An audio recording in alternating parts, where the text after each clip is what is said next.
Hello, I'm IBXToyCat, and today I'm going to be talking about Title Update 17 for Minecraft Xbox 60 and Minecraft PS3.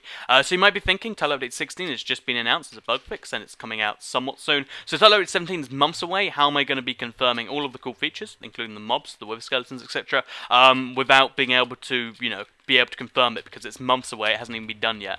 And the answer to that is basically every update on Minecraft 360 and PS3 so far has followed the PC version, which by the way I'm playing right now to show you this stuff, update for update every single time so far. So that's 7 updates in a row, and that means it's incredibly likely they're going to be following it again, because that's basically how it works. So we can get a feel for everything that's going to be confirmed. The one thing we can't get a feel for is all the features that are going to be brought forwards, because as you can see here, lots of features from 1.4 have already been brought forwards, but we can get an idea of all the stuff that's definitely coming because that's how the updates work.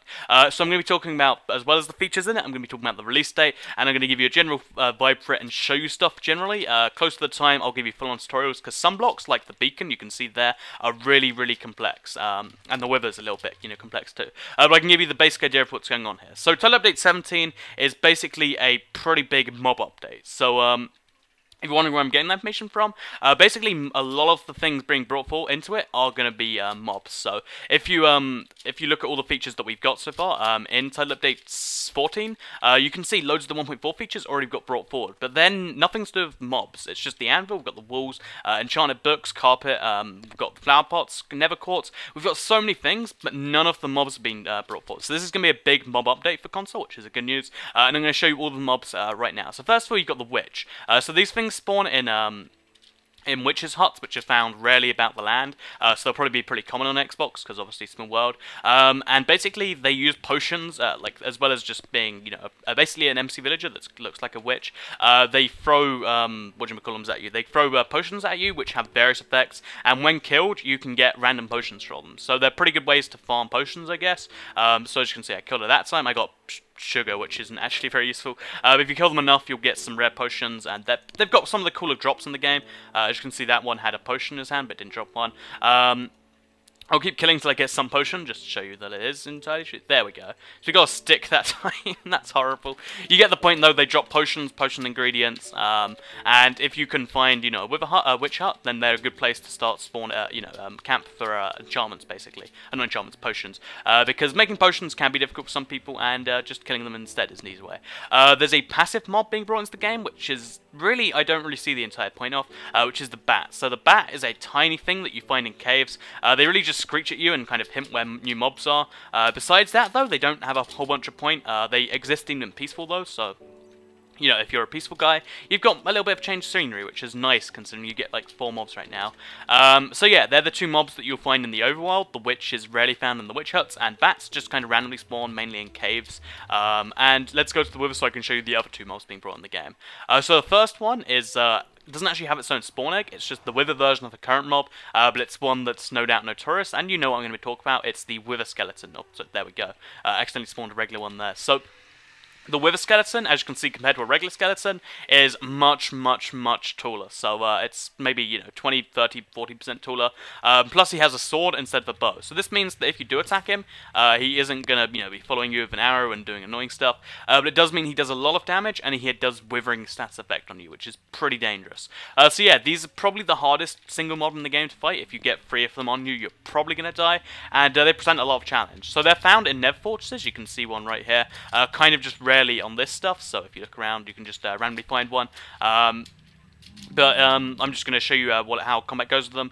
They're big chunky things that are 3 blocks tall, and when you kill them you get a few random drops. They get the bones that you'd expect, you get some coal sometimes, and you've got a 1 in 100 chance of getting a wither skeleton skull like this. So these are items I'm sure you're all familiar with if you played Xbox, because they've been brought forward quite a few updates, and basically if you combine that with soul sand and in this specific formula, I'm going to get away from my nether portal so he doesn't blow it up. You can make the 4th mob, which is the most important one, because this is the biggest challenge in the game so far. So yeah, as I said, if you go like this, you'll actually make a wither skeleton, a wither, which is the hardest single mob in the game to fight. So I'm in creative right now, so he's not going to hurt me too much, obviously, but I'll show you the basic mechanics of how it works. He fires a big explosion when he spawns, a massive one. He slows down the game a little bit on PC, which is probably the biggest reason why he's going to take so long on console. and he has a lot of hit points, and while he's attacking you, which he's not because it's creative, he fires these wither skeleton skulls that explode things, and basically you're going to destroy anything you're nearby with him, so you have to make a dedicated arena essentially. On top of that, he does really hard damage, so even with armor, like I have enchanted armor, but even with just diamond armor, he's still going to do some damage to you. This is creative, by the way, obviously. Yeah, he does a lot of damage, he takes a lot of hits, and he's very hard to hit. He will fly up if he sees you've got a sword, so you mainly have to use a bow. And yeah, it's basically good luck fighting that thing. Even with all the preparation in the world, it's still a very difficult fight, and it's very rewarding. So I'll quickly just kill him actually, so I can show you the chance they drop. So when you kill a wither, you basically done the biggest accomplishment in the game.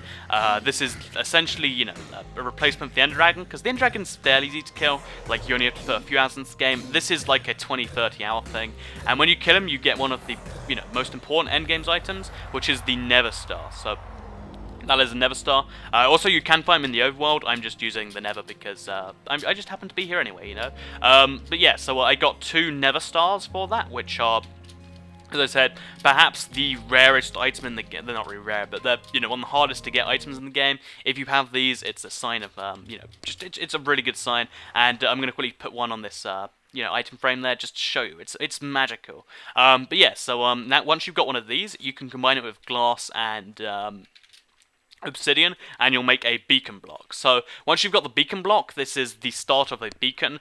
You place this around somewhere you need to have a buffer placed, and I'll explain the beacon now.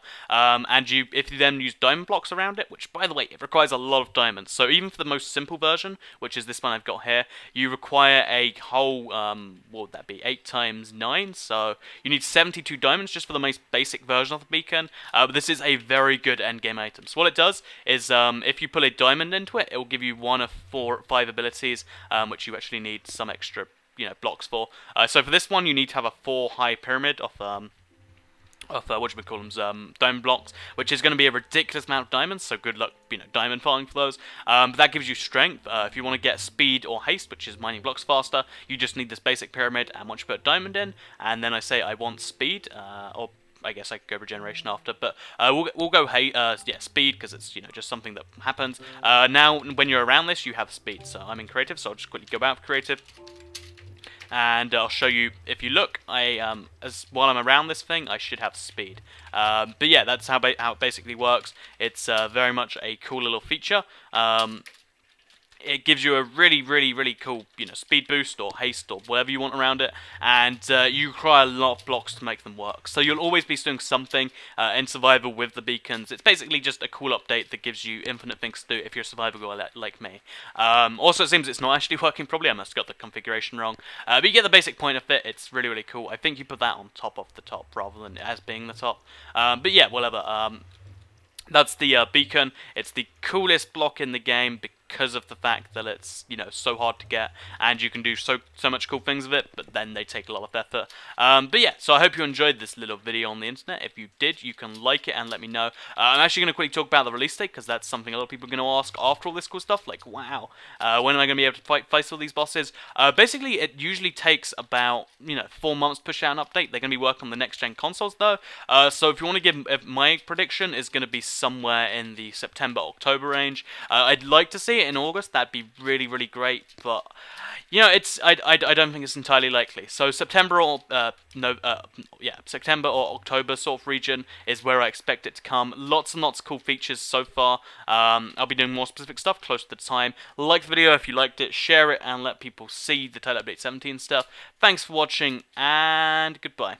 So if you enjoyed this video and want to see more helpful stuff for Minecraft Xbox 60 and PS3, you can click on the left side of the screen. You'll be taken to my Seed Sunday playlist. It's a bunch of really cool seeds for Minecraft Xbox 60 and PS3, as I said, that are all, particularly cool. I'm sure you'll find some on there that will really blow your mind. Like I've got a hardest seed, I've got a seed with lots and lots of flatlands, I've got seeds with lots of diamonds. One of them might float your boat. Or you can click on the right side of the screen. You'll be taken to my Update Adventures playlist, which is my biggest Let's Play so far. It's like 150 episodes. You might want to check out some of it if you like long Let's Plays. I know a lot of people look for that on YouTube. So yeah, hopefully if those videos interest you. If you're on PC, you can just click on them. If you're on a mobile device, you have to go to my channel and do it that way. I'm going to go to some Lost Woods music now.